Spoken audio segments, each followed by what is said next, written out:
Hello बच्चों, let's read this question. Acetic acid is less acidic in sodium acid solution than in NaCl solution. ये एक true false statement based question है, तो हमें बताना है क्या ये गिवन स्टेटमेंट ट्रू है या फॉल्स. उसके लिए please note the key concept of this question, and this is that the acidic nature of any substance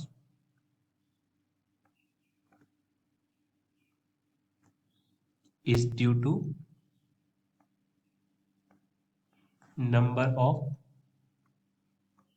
H plus ions furnished by it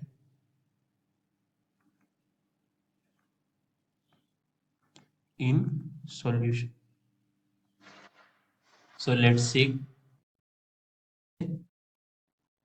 acidic acid this is dissolve in water और ये equilibrium पर है अपने ion से. सो अगर CH3COOH की initial concentration को हम C कंसिडर करें at time t equals to 0, obviously product की कंसेंट्रेशन 0 होगी, and at time t equals to t let say इसमें से कुछ x डिसोसिएट हो गया. सो CH3COO माइनस की कंसेंट्रेशन x होगी और H प्लस की कंसेंट्रेशन भी H. अगर इसी सॉल्यूशन में CH3COO माइनस और Na प्लस भी डिसोसिएट हो रहा, तो ये बीइंग ए स्ट्रॉन्ग इलेक्ट्रोलाइट पूरी की पूरी डिसोसिएट होकर हमें मिलेगी CH3COO minus plus Na plus. अगर इसकी concentration at time t equals to 0 पर C डैश है, तो at time t equals to t इसकी कंसेंट्रेशन 0 होगी और इन दोनों की कंसेंट्रेशन C डैश होगी. ऑब्वियस है कि अगर दोनों एक ही कंटेनर पर है तो CH3COO माइनस की कंसेंट्रेशन कॉमन आयन इफेक्ट की वजह से इतनी हो जाएगी.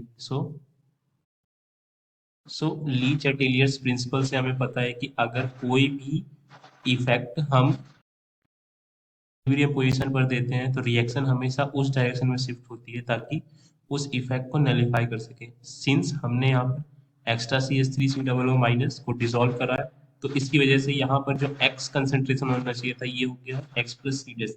यानी अब इस रिएक्शन में ये C डैश को नलिफाई करनी चाहती है. सो ये रिएक्शन बैकवर्ड जाएगी ताकि X जो प्रोड्यूस हो रहा था ये X का प्रोडक्शन अब कम हो जाए. तो रिएक्शन के पीछे शिफ्ट होने से X का प्रोडक्शन कम हो रहा है, यानी कि H प्लस आयन भी हमें कम मिल रहा है. इसका मतलब कॉमन आयन इफेक्ट की वजह से जो एसिटिक एसिड थी वो लेस एसिडिक हो गई, क्योंकि अब कॉमन आयन इफेक्ट की वजह से ये रिएक्शन पीछे जा रही है, यानी X अब लेस प्रोड्यूस होगा.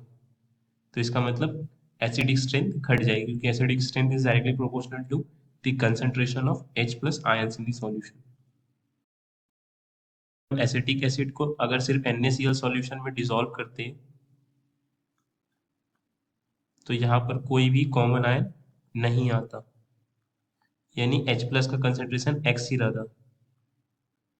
at time t equals to 0, let's say this is C, and at time t equals to t this is C minus X.